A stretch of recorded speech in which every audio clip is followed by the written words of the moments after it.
was giving besingafuna ukupheka, and ugogo loya wabulawa ishukela, so did they cook like that because mhlawumbe umuntu oshukela?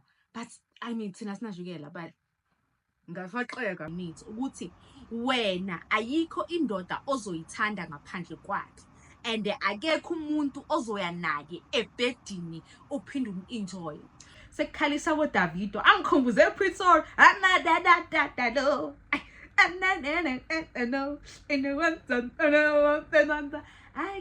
yo guys, kwaze kwamnandi ukudla komngcwabo. I don't know if imina or loku bekubela nje ukungipha epetini ngamanje samanka ube ngidlela ukudla kwami komngcwabo.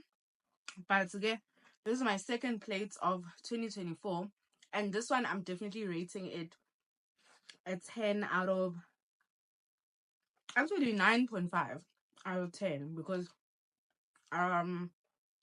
making this why I didn't go to the funeral again, mina. As you know, guys, I see plenty mingwab, but skena ubhuti wami ubeyile emngcwabeni, so uyazi ukuthi uma emngcwabeni you have to bring a little extra, because the other day uma wami beye emngcwabeni but bekwa ama relative ethu, hayibo kwaba ihliphi lela plate, azange ngiphoxeke kanje. I was so disappointed. Out of 10 galipha, actually one because balaiti stove bapheka, but it was not giving. It was giving besingafuna ukupheka, and ugogo loya wabulawa ishukela, so did they cook like that because mhlawumbe umuntu oshukela? But I mean thina sinashukela, but ngafaxeka. Imagine uma wami driving a plate from Whiteville as I figure light Davidson nokudla nje okungamnandi, so yo bekumnandi guys lokho. Ungabo yabo lana nje starting some, but ke mina ngisho niyazi ngihambe ngingabo ye-ANC mina because ngi-celebrate manje phela. Kodwa ukudla lo deep down nje ngiyafisa ukuthi singathi ngaqala own catering company, ngikhetherele imingcwabo, yena understand. Ngiyakuthanda ukupheka mina guys, mhlawumbe kumele ngiqabangisise kahle lokho. So ithi ngicedele iplate lami ke bese songena endabeni, because wow ave niyithanda indaba.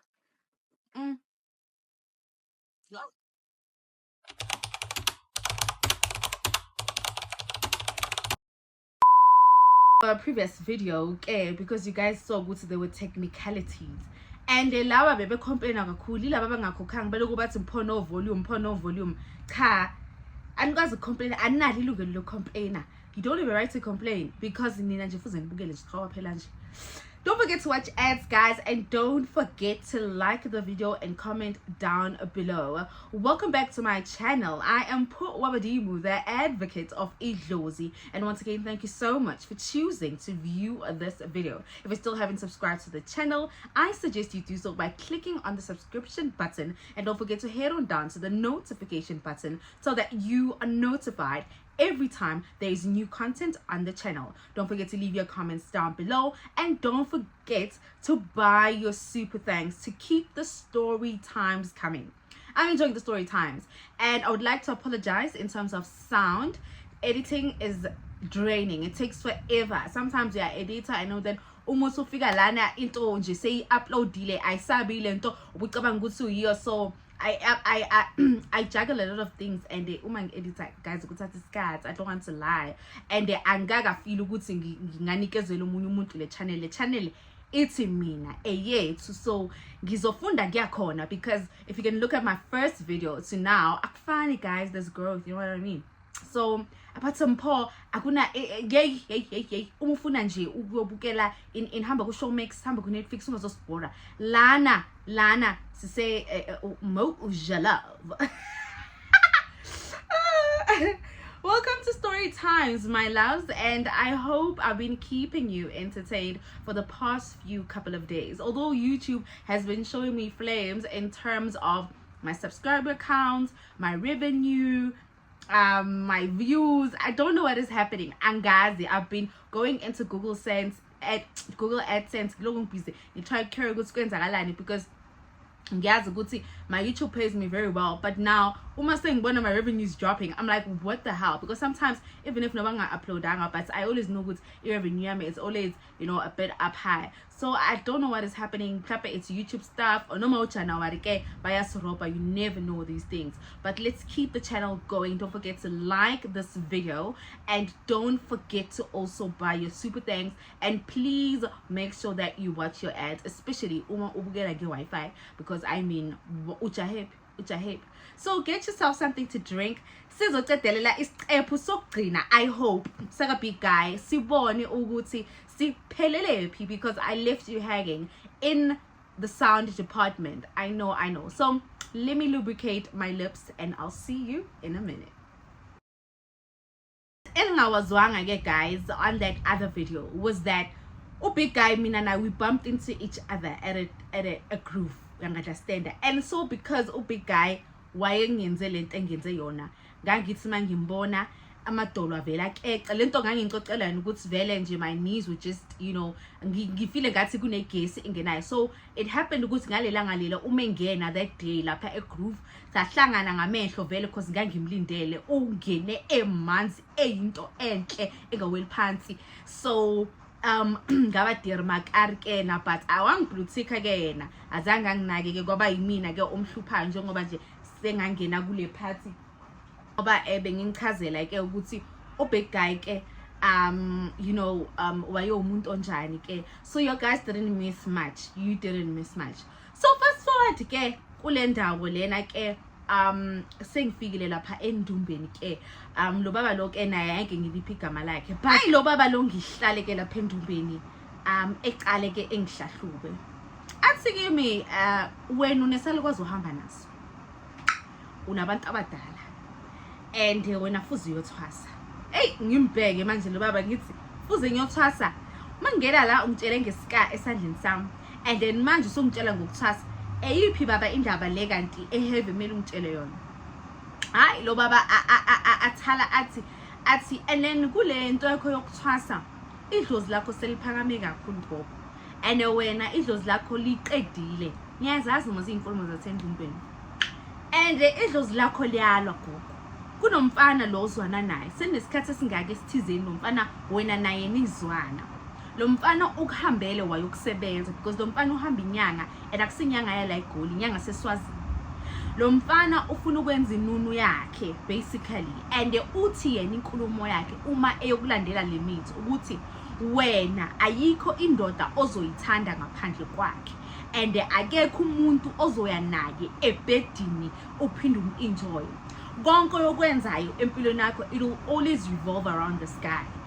Ngihlahlamela athi wakufida ngekubheka wena ngisho uthanda ama take away, wakufida ngebheka lo mfana uthumezele ngomuntu kodwa into yakhona kwathiwa engekunikezi yena directly, and yes wayiqinisile vele because amalanga wayengekho kwakuletha udrive ukudla, yena wayengangeni indaba ukuthi nompho ngizomhambisela ukudla. So vele ngangisidla vele isitiyezi vele esinekorobela.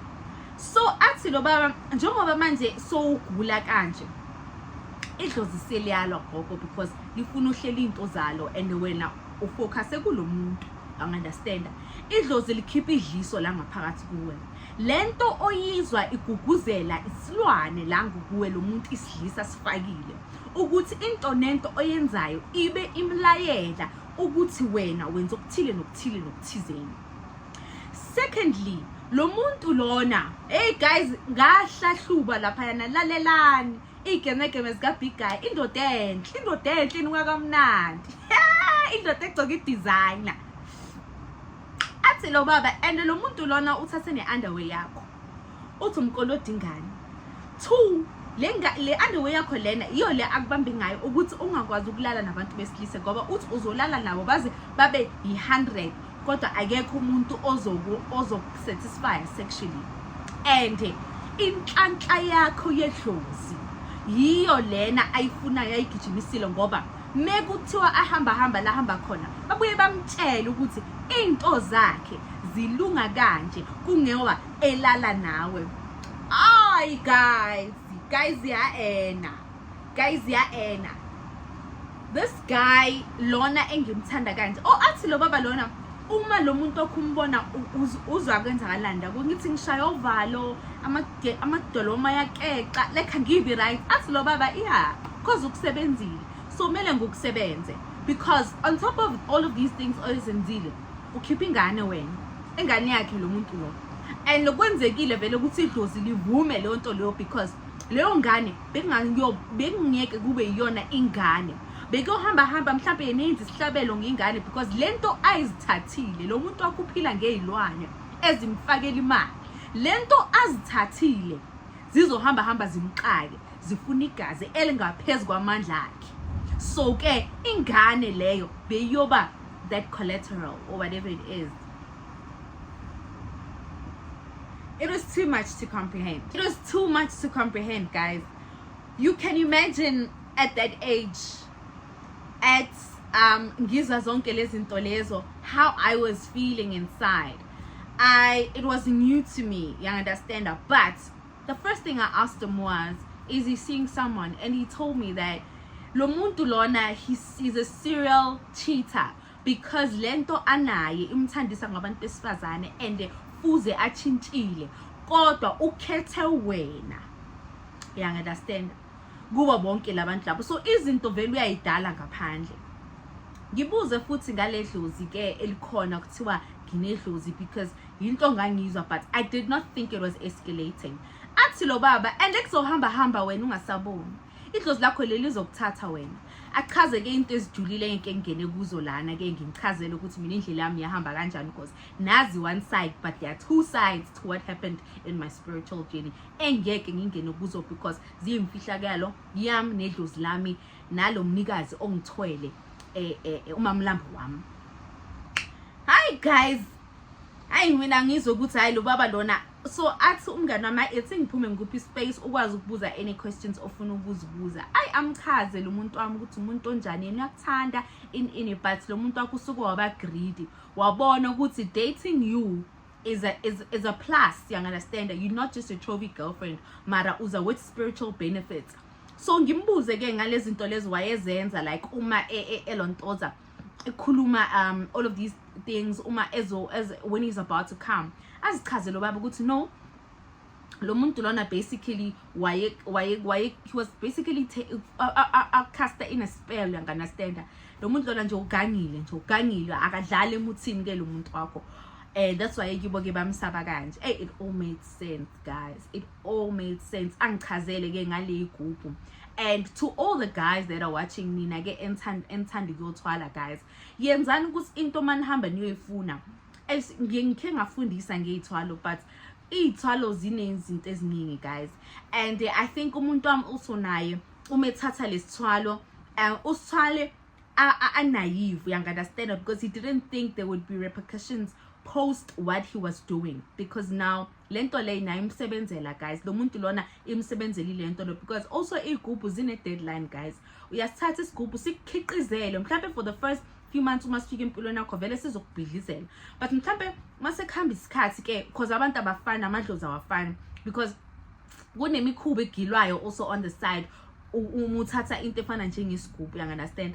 So kudependa ngendlozi lakho ukuthi liyadonsana noma liyayala lento lena, yabona? Kuba inhlanhla ke ufuthola idlozi lakho mhlawumbe lidonse kahle ke into akhona ikhiqizele but just like any other thing hlezi ngisho ngithi ifana nomuthi lento uzosebenzisa yodwa ubone ngathi hayi le yangipha amandla kodwa mina sengifuna more because at the end of the day as abantu asibe satisfied. So umuntu wami I think naye ke waye kuleyo predicament because ngazibona zigqwele kodwa zazi 3 I think if ngakhumbula kahle because leya odrop leyana nje kwakuyindumba leyana just ukuthi ese odropini kwakuna yonke into ongayicabanga but just ukuthi nganginga understand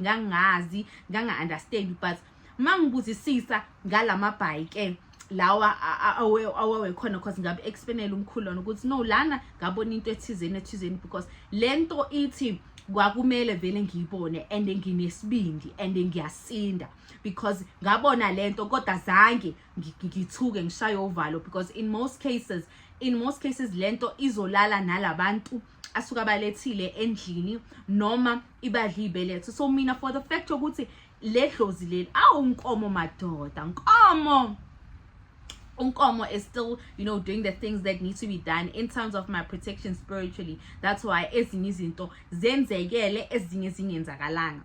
So achaze-ke lo baba ukuthi no, njengoba manje unje kuze ngokusebenza ukukhiphe ledliso ngokulahla, but iprocess yakho yokukhipha idliso it won't be something eyenzakala once off, so into ezenzakala amalanga ahamba.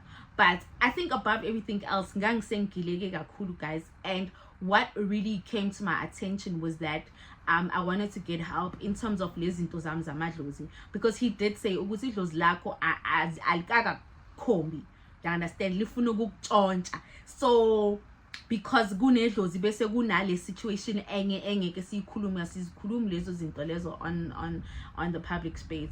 So ke guys, hi guys, umuntu wami ushuthi uthe makangena endumbeni bamhlahla ubangabi bamtshela ngami bayenzani. So yena wabona ukuthi no, jackpot ithi ngimdlise umpho angasaphuma empilweni nami, ngibambelele kumpho, because umpho uyena umuntu vele engifuna ukuthi agcile nje abambelele kimi.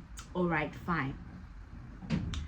Hayi angisebenze ke lo baba ke athi ngihambe ngiyofuna inkukhu. You can imagine ukuthi angaze ngasetshenzwa empilweni yami ngize ngifike le yaminyaka leyana, but I had no choice. Athi nje namhlanje into engizokuyenza ngizokugeza ngokulahlise ini, so akuyenza amakhathakhatha wakhe kena angiyofuna inkukhu ngiyithole, angeke abuyele ekhaya guys, soloko ngiphume ngigrooving by the way. Hayi angithathe ke angise esigangeni ke lapho ke angifike ngikhulule nje ngibe ngcono, vele abantu bayazi ngamavundla, kunesonto bathiwa kwamavundla, but ke lapho ngangakabi likhulu kakhulu and kwakusese nesigange open. So ke ngahamba ke nalo baba no friend, friend guys, yazini guys, ngihambe ke ngifike ngigeze lapha ngitshela ukuthi ngikhulume ngithini bese ke ngigcoke ngigeze ngigcoke bese ngiyafulathela ke angisabheki nasemuva, and then ke ngizomthola lapha yalahla la khona, and for sure mangifika ngimthole angiphi izinto ke futhi ngiyisebenzise, angitshela ukuthi after 7 days ke futhi ngibuye azongenza insebenzo ke yena ngayihamba insebenzo zakhe lo baba and ngasizakala. But wangitshela nje straight ukuthi when it comes to izinto zakho zamadlozi I cannot touch you, kusiza ngalomfana. So into ngase ngiyiphalaza ke lezi wayesenginikeze zona, ngase ngikhipha ke lezi zinto ezimnyama guys, ngase ngithi noma ngesikhathini kunje kuphuma amahlwili, so zona zangiklina kakhulu guys, zangiklina. Hey guys, but the hardest part was coming home and telling my mom all these things, because ngangisengithwele imbiza and fuze ngiyisebenzise, so she had to know ukuthi why am I using these things in her house. But ngamngena ngokuthi no, ngine gift ngilobaba uhlangane nami into enjalo, and my mom wathuka, because my mom, I don't want to lie guys, izinto zobusangoma nje bebangayivisisi la ekhaya. Ngithola usizo hey manje kuba ngathi kunento eyehlayo guys, yabona, noma sengibona imoto efana neyakhe ngiseshaya ovalo, noma sengibona isithombe sakhe kube ngathi nje kunento eyehlayo nasemaphupheni, because the first night ngibuye setshenzwa ngaphupha vele ehambile ehleli nalo baba lo msebenzayo, abathaye kungishaya ngezulu kodwa lingafinyeli like ini. But ke ephupheni ngangithandaza ngithi Jesus ke understand ukuthi no umuntu wayevikela idlozi lami, so kabuyela ngamxoxela umkhulu wathi no, lo muntu ubonile ukuthi lento yakhe you are counteracting it, so that is why ke esukumile naye ahamba yenze lento yenzayo. Ay ke isikhathi sihambe ke sengiyakhohlwa ke ngobig guy, yabona nami ngifocus esikolweni ngenza into zami, yabona ngisanakile nobhukati, relationship uloka busy. You know, a relationship is just giving, but ke wayengibhora because uthanda ukujima, like angiyithandi igora, like umuntu oqinile nje unama muscles is not my type. Mina ngifuna nje into dami ngifuna ibe nalo mkhaba nje, yabona lona nje, you understand, ibe indoda nje kubonakala kube ne presence, hayi ukuthi manje usuqinile manje ingathi ugunya peanut butter, no. So ke but ke naye wayethu clean ke, but at that time mina ngisagcwele istrati, ngisafuna ukuyigroovela, ngisafuna ukuyihambela, because ngangitshela ukuthi I'm now free of big guy, and understand that. Yo guys, I took a 360-degree turn, ngayenza sure ukuthi I even gave my life to Christ all over again, because ngangifila ukuthi I'm trapped, you understand that. But into zamadlozi azangiyilandeleli kakhulu, I don't wanna lie, ngasitshela ukuthi hayi ngizozibona, you understand, man into zamadlozi ngizozibona. the going gets going, ngifunda esikoleni kuze kufika isikhathi ke manje ukuthi hayi Dlozi nali selangititing ayi lingivivinye Dlozi lithi Dlozi sengiyajola ke guys ke ngijola nomunye umfana nje oh guys yazi nami ngiyawachola lama boyfriend ngijola nomunye umfana ke wangapha ke in the Eastern ngangajona abafana base Eastern but wayo umzala kamngani so engibonile ngithandile ke engifuna high and low so it didn't also make matters worse because wayehambe ngebhima so ke ke sajola but ke yena wayeyigroovies so sasihamba nalomfana but the first time ngivuka uDlozi empilweni yami was when I was there with that guy ngingangixoxela ke le story when you go back to my stories but ke into yangicaphukisa ngabona ukuthi hayi man ingathi mina khona into ekhona ngami or amadoda azohlezi like efuna ukungixhaphaza because of into enginayo understand ngase ngihambile ke naye ubaby lona egroove ke egrooves but ke enomuntu omhambayo yabonaye nje ewumuntu ophila nje impilo estrad vele nje guys mina nje ngifuna ukuntshela amanga nje 9 to 5 ayingisebenzeli ngifuna nje indoda enemali uma ungenamali ayike sikhulume so naye lokho wayenayo imali ke but ayikile ka big guy yepoko eyakhe ke wayenento ayifakile ka guys nathi sihambe sijola but angibajudge amadoda guys they go through the most ahambile lo muntu wami ke ayo consulta kanti ngila emotweni lo baba lo kanti omconsultayo angidonsa amtshele ukuthi hey wena uhamba nomuntu onzima kanje kange understand what the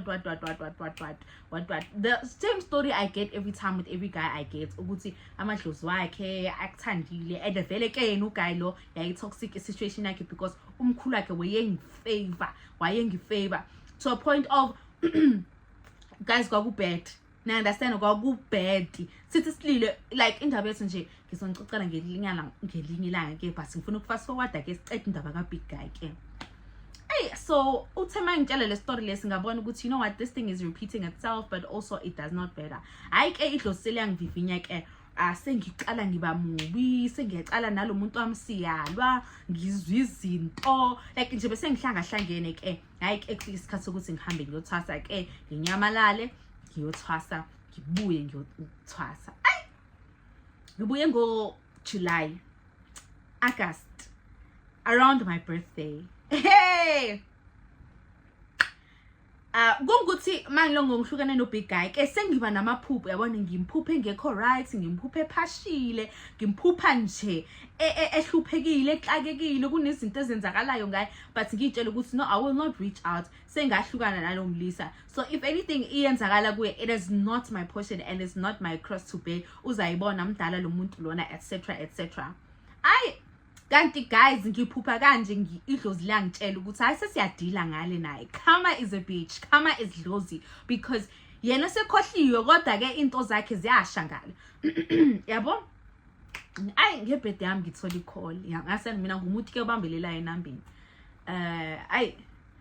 Michelle angibheka ifone le number ngiyathi hello ngikhuluma nobani ngangibuya ke freshman ke but ngangigroove ke mina ngantshela ukuthi ngathatha ibreak for into zamadlozi because wabe ngicaphukisile ngahamba ngasikole abuse ephehlweni then ngantshela ukuthi yazini ngihlukumeza amadoda ngizohlukumeza amadlozi animeni kancane so ke gephe ave ngiyithanda so ngathatha nje igephe mina ngazitshela ukuthi amadlozi ayangibhora vele if khona kushoda abazahamba yoyithwasela bona so ke hayi big guy ke angicontact ke mangithi big guy athi kunjani ngithi ngikhona ngiyayizwa le voice but manje akusachachazeli lutho ke hayi congratulations yabonga ngithi ke ngiyabonga athi can I see you because yena nesingisakhe guys asihloliwe phela ufundile kuma you know model T schools wayengasona isidom it's just that nje impilo yamchaphaza wabuye nje sethwala ke yena hi can I see you ngithi kuye sure yabo we can see each other because mangibuye kuthwaseni ngangizwana nale guy lo ngahlukana naye but ke niyazi ke umuntu othwase uzwana naye anyeke ni last nje ukhohlwa mntase ngcono uhambe nje uyothwasa usingle uyitshele nje ukuthi uyowela izodani but wayebambelele ke uguy but kwakungasafani because ngangisengikhulile mina spiritually and yabona sesingasekho ku wavelength ke but asikho lapho ngizobuye ngixoxele ngaye so ke ubig guy senzilanga sihlanga masihlangana no big guy ke meet at athi kimi do you still love your Megan Bean blue cheeseburger. Ngithi mina no, athi stairs, ngithi no, ingqondo yami ithi naye ufuna ukungiphinda. Athi no, can we meet up nje just for lunch? Ayi, no problem. Kwakusekunema and bean ke la iduzane ke emolini yethu ke la excited. Ayi ngiye vele, ayi ngifike vele emuhle kodwa engasabukeki ngathi uya big guy. Yabona nje, uyabona ukuthi kusele nje ama designer kodwa yena nje khona ukuvivinyeka okukhona. Ayi ngihlalise phansi ke, ayi sicoce ngodwa ukudla kwami, but ngitshele ukuthi angiye toilet. Ngibona athi so isangoma vele angihleke, ngithase ngisangoma, understand, kodwa ngangimthukuthelele ke yena but azange ngibonise because I understand asasebantwini. Ayi sidle ukuthi sicoce sketch up nje, understand, sketch up. Ayi angene endabeni athi yazi Mpho ngikwizelana because ngifuna ukuzoxolisa. Ngiyaxolisa ukuthi ngahambi ngayokusebenza because waphuma nasekuthwaseni bathi kunomuntu kanje nokanje nokanje uthi wena forever yena. You understand? Hayi athi kimi no bengifuna ukuzoxolisa Mpho. Mpho ngahambile ngayokusebenza. Like kube ngathi ngimdlela isiphahluko, akugunyuluka umuntu athi kimi izinto zami zile zangixaka. I ended up getting a bad car accident. Ngalahlekelwa yonke into yami bese ngisaba ngisho ne-apartment yami ngambili ngayothwala and then ngahlangana nayo ngaba greedy ngakudlisa. So bathe into zami kuze ziqhaqheke fuze ngixolise kuwe ngishweleze kuwena, especially because umuntu abadala, because it'll forever hold me hostage indaba yethu. You understand, because idlozi lakho lihliphizile impilo yami Mpho. And because abantu bacabanga ukuthi no mhlawumbe idlozi lami lichaphazayo, cha, noMamlambo mina guys, you understand. So why uMamlambo sedilile na uMamlambo ke anginandaba ke mina ukuthi abantu bayenzani, because 80% of the time ke abantu ke ngangihliphilisa nabo uyabadila nabo nje, because uma ukhona uyizokudlulisa yena ube muhle ukwasheke nje ube into ethandekayo nje itheskorop lapho just watch, kodwa uma esephenduka. So leyo it's honestly out of control. Anginazi isikhathi ke mina sokuloyana nama ex or whatever, but that's why ngithi ama ex wami nje 80% yabo ngihlukane nabo. Hey guys, ngiyabazwela, you understand, ngiyabazwela. In most cases, yeah, that's why we end up being friends at the end. I don't keep contact with my exes, but ngiyabazwela because mangihamba akusamili, you understand, like akusamili impilo ayifani uzohla like akusafani, you understand, akusafani. Abantu bedlozi do understand lento lena engikhuluma ngayo. So yinto nje nami enginayo, uyabona. I can't take it away from me. That's how it is. Like, you understand that there was even a guy or try ukuyibulala, omunye wayinikele etshwaleni, omunye waphelela, like that's how ngithi nje kuningi, you understand. So ngiyajoleka, yebo ukujoleka, kodwa akufunekanga nje ukuthi nami ngifake izipho zami kakhulu, because ngiyazi at the end. So that is why I easily detach from men mina, because angifuni ukuthi ngiprolonge my anger or whatever, because kusuke ngasathukutheli mina, you understand. So abantu bayahleka hi, but uma seyikhala guys kuba buhlungu. That's all I can say, because ngiyazi bonke abantu engilele nabo. So abantu bazogcina inhloko vele bathi lo bakhulumayo, but mina ngiyazi deep down ukuthi uma seyibuya ikhama guys akube right. But anyway asikho lapho. Big guy guys akasikho big, asikho small guy ke manje. Big guy ke axolise athi yazile ngicela nje ungikhulile Mpho, I want to stop my life over. Nalezi zinto lezi ngangiyithathile ngazama ukuyibuyisela emuva, and kutholakala nokuthi nami nginobizo.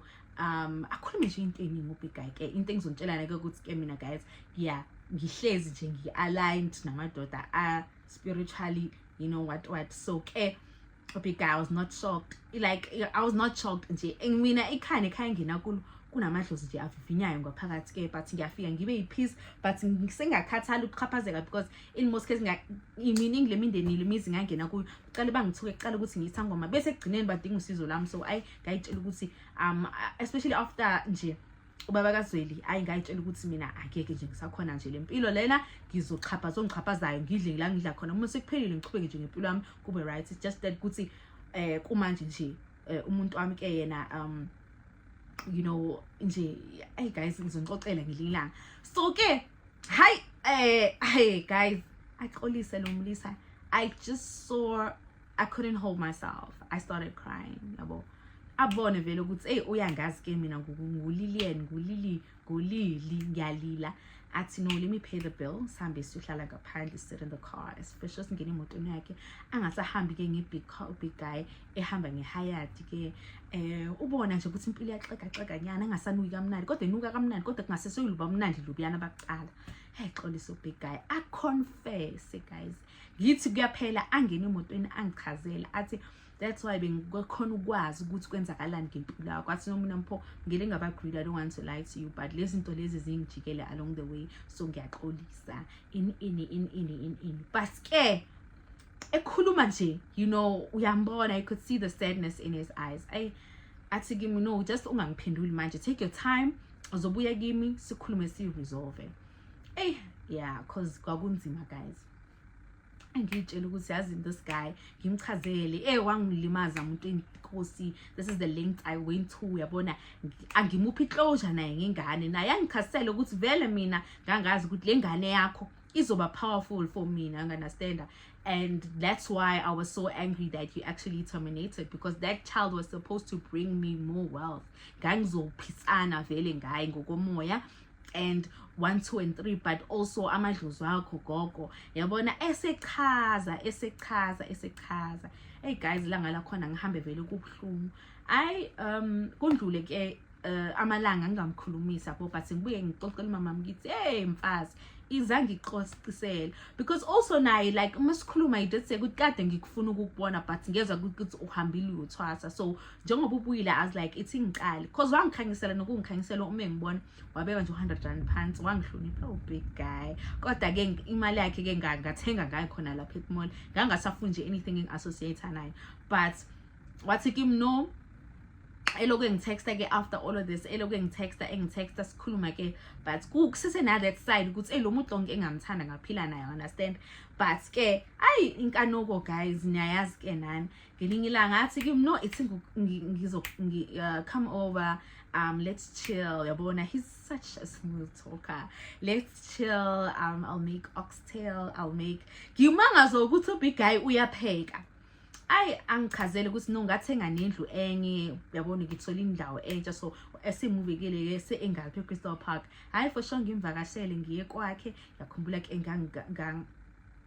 ngafike ngafikela ngisakhumbula ngangiubile or ini ke ngimuhle ngizenzeni ngifaka iwedge ngila girl ngitshela ukuthi ngiyena vele ngithenje nebhayi ngemuhle nje ngicwebezela ngiyisangoma esibabayo, iziphandla zimanzi nje ubonakala ukuthi I'm fresh from the farm. Ke fike kwakhe sikhulume like asihlale, I think ngoba sabonana August, sabuye sahlangana ngoSeptember njengoba sike ngibizela kwakhe because ngangisenginama trust issues, but yena ke wayethe consistent ezezongibona, yabona ezezongibona sengathi oyamanje, but singazi ukuthi lesasigora sami lesesigroovayo siyahlanya naso, you understand? Because wayesengibhora sometimes ekhuluma kakhulu, and ke like ngangisengidonsa ama-file akhe ukuthi uhubirishi nje wenja nje wendoda, but ke asikho lapho. Yeka big guy ngithola kumnandi ngidlala uAnita Beck. Hayi ke shem, hayi ke ayadlisa unehost noAnita Beck uza kudlisa ngomfana. Ngifike ke lapha yana kaGuy. Ngifike ke hayi sihlale kube mnandi, kube yiwishi kube mnandi sihleke khona wine, indlu yakho uyayibona nje kusi ini hayi ngingene yabona ngichazele I think wayesebuyele kibo. No, wayehlala khona lapho kuleyo muzi lo yabo. Ngiyabona mangithole nje ichance ukuthi ngiye ngiyodla lo dinner ini kube mnandi sihleke kube mnandi, angithorisa around the house. Athi hayi ngifuna ukubonisa ukuthi angisayenzi lezi zinto ezicabangayo, vele angibonisa umsamo wakhe. Athi na umsamo uyabona ukuthi uplain unamabhayi, unenjiti, unepale, unetawu, unesniff, niyabo. Athi kunzima, but ngibe na that reluctance yabona ibakhona. Hayi ke siloko ke sihlale ngibuyele endlini, but manje sengiyezwa ukuthi hayi ngathi iyangena lento bengiphuzisa yona, because utshwala guys ubumnandi, and ngangike sengiphuza because manje phela ngibuye ekuthwaseni ngile sidaba nje lesi graduateile. So ke hayi nami ngitshela ukuthi hayi ngibona nje sekukhalisa ko Davido angikhumbuze Pretoria no, and then no, and the one Hi guys, ngayithola ke ngithola ke angiqabula big guy, and we picked up from where we left off. Hi ke because yena amongst everything else wayebheda ne, but wayewazi ke umsebenzi wakhe. So I ke siqhube no big guy yabona that night, but ngizwe nje ukuthi yabona angizange ngimuphi chance ukuthi athalaze, azange ngimuphi chance ukuthi enzeni. Everything nje happened here. I'm gonna say everything happened here. Ekile ukuthi wenzani, no why be right, uyangigrab nje kumnandi, it's giving vibes. Ayingihambe engiyikwatele ngithi mara sangoma ndini wenzani. How can you do that? How can you have sex with this guy and you know what is happening? I understand, but ngizwe ukuthi you know what, but anyway I got caught up and it happened. You know what, it's gonna get better. I'm feelings avuke ku big guy, avuke ku big guy. Sesiloku sesiyavakashelana ke ngesinye isikhathi usekibo, akafikile kibo, sihlale nje uma wakhe ejabulela ukungibona. Yabo ngitshela ukuthi because uyangi-understanda, because I think amongst everything else into ngangibhekila ngayo is finding someone that's gonna date me because I am me and ange-expectanga lutho, you understand? So I think in most cases anginayo unfinished business. I always say this to my friends, to ever go back empty until you can't go back. You know, my friend said something so valid the other day. She was like, you need to go back until you can't go back anymore. There's no point in your friend saying, don't go back, because you're gonna go back. Rather go back and exhaust all the going backs so that when you finally leave, you will never go back. I never thought I'd say that, but it's the truth. She's anymore. But bakhona ke laba othi uyambheka akugobhekeki, ugobheka kuphi emathumbini enkukhu. Yeka ulus, yeka nje, yeka. So yena, he was one of those guys, because like even though why say impilo ingasafani, but you know, so ngangimuse again ngimchaphaza for sex and all of that, but relationship ke mi liyana nje yayi off nje kwakukuningi nje guys. So he was there, he was entertaining me, but eventually I had to pull the plug. You understand?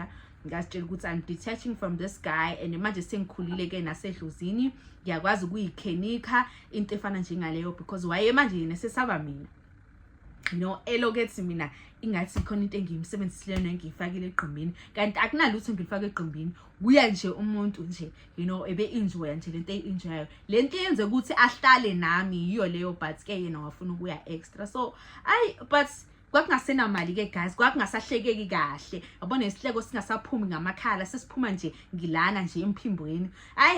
Ngabona ukuthi you know what, akusayenzi lutho, akusekho mnandi nami. Also I wanted to get my life together, yabona ngangibuya uthwasa, ngangana lutho nje guys, ngangiyisangoma nje esihle nje esiphuzayo nje esidla imali yasendumbeni. So ngangitshela ukuthi you know what, I want to get my life together. And then ke idlozi ke laqala la ngivivinya, because ngangisengineglectile ke into zedlozi, ngigqela istrati, ngibhizi nje ubumnandi nomjolo, and then idlozi ke la ngi-attacker, ngahlala phansi. That was the end. So big guy, we never lost contact ke. Every time we teach, even after ngibuye win Big Brother, he called me ke. Manje ilife yakhe ingathi singcono, because obviously saxolelana kwaba right, understand, waxolelana. Was he even called me after Big Brother, because ngangisinayo le number. He called me engicheka, all right, into enjalo, I know we should do lunch, and I say hlala kuphi ke. But ke nami elifeni ke ngangisengikhubile ngitshela ukuthi you know what, angisafuna ukuyela ku Big Guy, but manje ke sewumuntu enza ama construction in because ngasho ngathi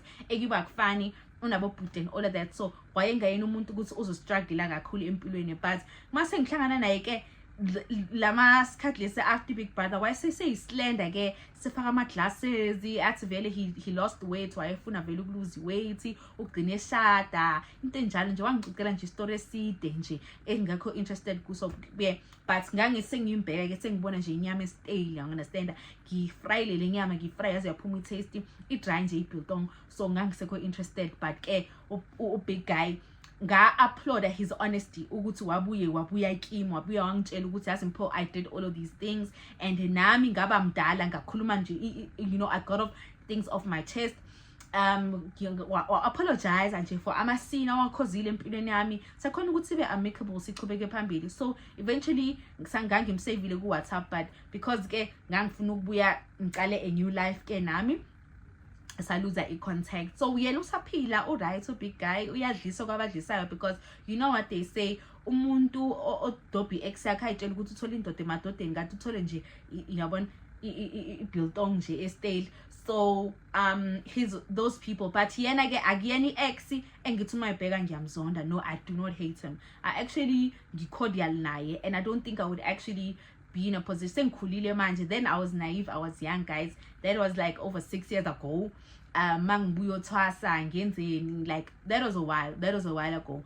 So manje like I'm you know in a good space, ngifundile ngabona, and but ke ungisizile because ngangithi sike sengifica ama client afana angene kulama predicament sengikwazi ukwalekelela. Guys, idliso linzima ukuphuma emntwini, idliso ungashona nokushona because ngagcina sengihlanza igazi, ngangisengikhipha izinto ezithusayo. Idliso linzima, bafazi qaphelani, amadoda abuye alunga abuye angalunga, amadoda ayadlisana. Zikhona idliso ngathi umuntu uyasenza la ungadingi umuthi, udlisa umuntu wakho nje ama period akho, noma umdlisa insila yakho, noma wenzeni, but fuze udile nama after effects walento leyo because leyo muntu loyo uzobambelela kuwe or noma ebe stuck kuwe engesayitsheli because uguy lona literally lo ngangizwana naye after ubig guy. I don't wanna lie, yena ke wayicela istrat azange ahlala phansi ngayitshela ukuthi lona ngizoyilungisela yena, but in hindsight it was a very careless decision. That's why till today I will never go to lengths ukuthi ngidlise umuntu. Ngabona ngalo muntu wayesingasakhona ukujola, efuna nje umuntu ofana noMpho oyisangoma engasakhona understand, so kungasazi ke wahamba chubeka wadla phambili. But mina ke sazwana naleya guy le for a long time, siloko si on and off, ngiqhubeke ngithola omunye umuntu ngithi sibuyele sibe on, ngayitshela ukuthi ayila sekuhleli nje inkanuko akusulona uthando and all of that. So I think I learned the hard way. I experienced both ukudlisa umuntu and ukudliswa.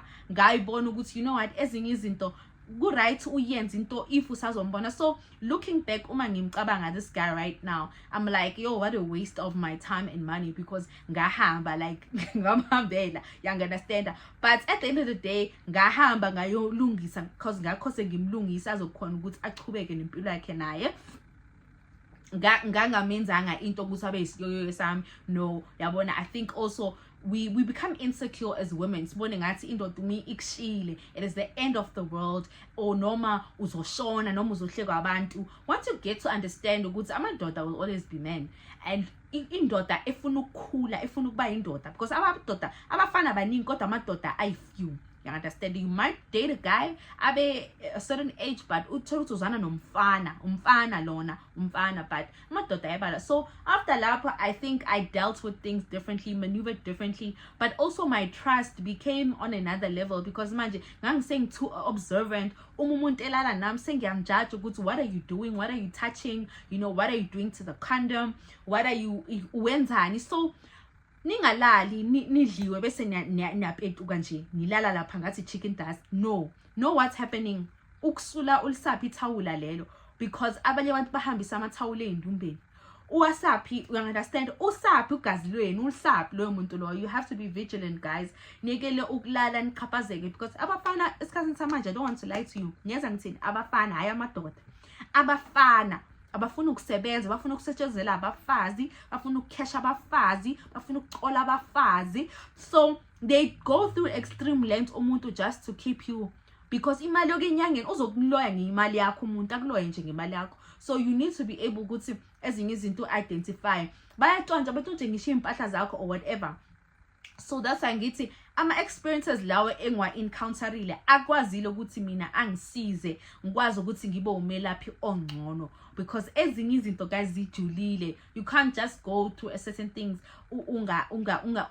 ungandlulanga kuzo, ne understand. So moral of the story is jolani, but be very careful, be very vigilant, be very observant. You understand that if you are able to get help, because also we always thought ukuthi abafazi bayadlisana, but namadoda ayasebenzisana guys. Umuntu ya able ukuthi ayigcobise into lana kuye, angene kuwe, ihlale la kuwe esibelethweni, uzithola ukuthi hey uma so esibelethweni awusekho right, ema periodini akho awusekho right. So sengithi idliso they manifest in themselves ngendlela eningi. And I don't want to lie, umuntu wami wayenzile ke ukuthi mina uma njengoba engisebenzile singaxabani, but isidliso ngiyazi at the end of the day isilwane nizolwa yabona ngendlela nganginamandla ngayo njengoba ngangixabana no big guy njengoba ngihlangana naye grooving isidliso sinjalo uzoba isilwane uzoba icheat uzoba ihyena because of lento sukwenze yona. So before wenze omunye umntana lento leyo, you need to always think of the consequences, because sometimes now as umuntu uzivalela ezakho ibusiso ukuthi ungakhona ukuchubekela phambili because you holding someone else hostage, umbinde kuwe spiritually, and uma umbinda kuwe spiritually naye isoulmate yakhe leyomlindile ayikwazi ukuchubeka ngempilo. So asifundeni ukuthi abantu singabayenza izinto. I know it's a norm ukuthi kuthiwa no izangoma ziyadlisana, cha, izangoma ayidlisani zonke, izangoma ayidlisani zonke.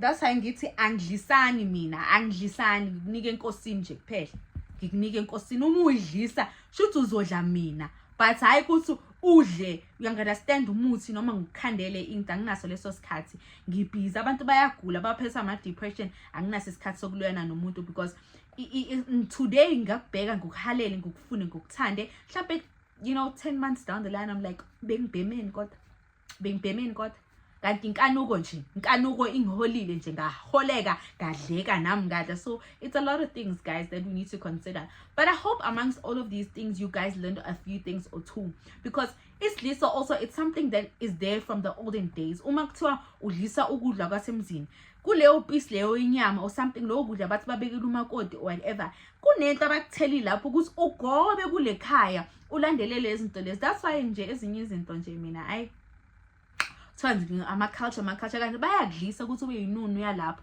uphume vele ngebhokisi, you understand? So within our insecurities, also men have their own insecurities, and it doesn't help what is happening these days. So you might think next time you are having sex with a person and you are downing his cum or whatever, you must know ukuthi i-DNA yalo muntu loyo ungaphakathi kuwena, or whatever the case might be. Be wild, be a porn star, but ubuye ukhumbule ukuthi kunama spiritual ties, kunama soul ties, you understand into ezenzakalayo. So that's why I get to invest in a deep cleanse every now and then, even if it's once a year or twice a year. Umunyaka uqala nomunye uphela, khibirisha, but uwazi ukuthi uma uphela unyaka ukhipha bonke labantu laba, uzothola ukuthi la ngaphakathi kuwe unosibusiso, unokabelo, uno James, unothabo, unothepo in because all wena nje ufuna nje kuba iporn star edumile. Isikhathi uba iporn star khetha ukuthi uba iporn star kuphi, because isikhathini samanje you never really know ukuthi umuntu ozwana naye ubuyaphi. That's why ke mina ngikompile izinto ezifana nokuthi kube nama cleansing kits oba nawo post sex. Ngiyazenza for abantu ukuthi no uzokwazi ukuthi uyi deep cleaner or whatever the case might be, or mhlawumbe iza ngizokusebenza ngikulaphe ngiqaqe, because you never really know. Sometimes udla ama-spams womuntu kuthiwa udlisiwe, already you are binding yourself. That is why uthola uyinyathi for 50 years. You understand? Uzoba inyathi because usuze lesa sidliso esinikezwe lo muntu wakho. Le ilwane ezi guys kuningi, if bekuya ngami nje kube siyahlala sivala amakhekhe wethu you understand, neinduku zethu singasayenzi nje kuhlobo because good dark la ngaphandle. Abantu abasengena eindumbeni sebabahle njengami, bafaka ama-wig kanje baze kubo mpho, bafaka ama-lash nje, umuntu nje akufafazelele into ngesinye isikhathi engayifafazi eyigcobise nje or noma uyifake la ngaphakathi kuye, because sometimes that's why ngithi uzenze wena ukuze ungazosala nestigma somunye umuntu. Uma uzenze wena into ezifana lezi uyakhona ukuthi uvikeleke kuzo, you understand? Or noma umuntu enjani wena ufaka icondom yakho yakamoya and then kuba yilokho nalokho. But anyway guys, kuningi, I could go on and on and I'm gonna leave you with is that take care of yourself and take care of your loved ones. Mthande umuntu wakho genuinely, and also umuntu ningajwayezike ukisa kakhulu amadoda emsam, but you need to know mosohlukene nomuntu uyageza gogo uphume kuye, you understand? Uyageza uphume kuye, because if awukwenzi lokho you are still taking that person into your next relationship, and your next relationship you are taking the other person and their exes. So be smart, be vigilant. Life is spiritual more than we think, you understand? People, it's very hard for people to be faithful. Angazi why, mhlawumbe inkanuko vele, but sengikhulile mina manje, you understand, and izinto sengiyibona ngendlela uma ngizana nomuntu I am utterly loyal emntwini because ngiyazi ukuthi hey yazi angifuni ukuchaphazeka because ngiyazi ukuthi you know if there's anything I'm able to trace back. So if wena bese kuno James no John ngapha hey ngizongixakekisa nizongikhosta because every week yofuzeke ngiphalaze kuze kuphuma amathumbu ngomlomo. So hayi guys kuning, but ke thank you so much for coming through and enjoying another story time video with myself, 𝑰𝑺𝑰𝑫𝑳𝑰𝑚, the advocate of Dlozi. I hope you enjoyed this and learned a few lessons or two. Don't forget to leave your comments down below or your questions down below. Ngikhona ngiyatholakala uma udinga usizo, reach out gogo sikulekelele sikusize. Uma mhlawumbe uzibheka uzisola ukuthi ayi ingathi watshontsha ibhluma lami noma watshontsha understanda, ziyenza i-deep introspection. Lo muntu omthandayo umthanda because love makes us do the most stupidest things, guys. Mina most of my stupidest decision is when I am in love, ngiyimuntu othandayo, but lukhona uthando bese lukhona uthando. So you need to have some introspection. Sometimes ask people who are around you because in most cases umuntu odlisiwe akayiboni. So kuhle ukuthi abantu aba around wena bakuxoxele ukuthi uma udila nga this relationship okuyo uyiphethe kanje, so that you can also see ukuthi hayi man mhlawumbe I'm acting a little bit out of character just for this one person. I understand. So it is what it is, guys. We can get into this for hours and hours. So don't forget for your super thanks gift and everything else in between. More story time is definitely coming through. Comply nithengeni or super thanks ama badge enu nizokwazi ukuthi nibe ama avid members of the channel. So ngizonibona ke, enjoy the rest of what is left of your weekend. If I post this video in the new week, enjoy what is, and I will definitely see you very soon. A new story is coming up and I hope you are ready because story time is gonna be your favorite on the channel. I'll see you soon. We're still on the road to 100,000 YouTube subscribers this year naganjani by 5.4. So make sure you tell the right people to come through and join the bandwagon. Yatholakala on all social media platforms, that is Instagram, X, TikTok, Facebook, and of course this YouTube channel. I like how I'm saying my 20s were a lot. If anything, my life has just begun because I'm on the 3rd level. I'm grateful for my 20s because if anything, I learned a lot of fruitful lessons. So I'll see you very soon. I'll go. Bye bye.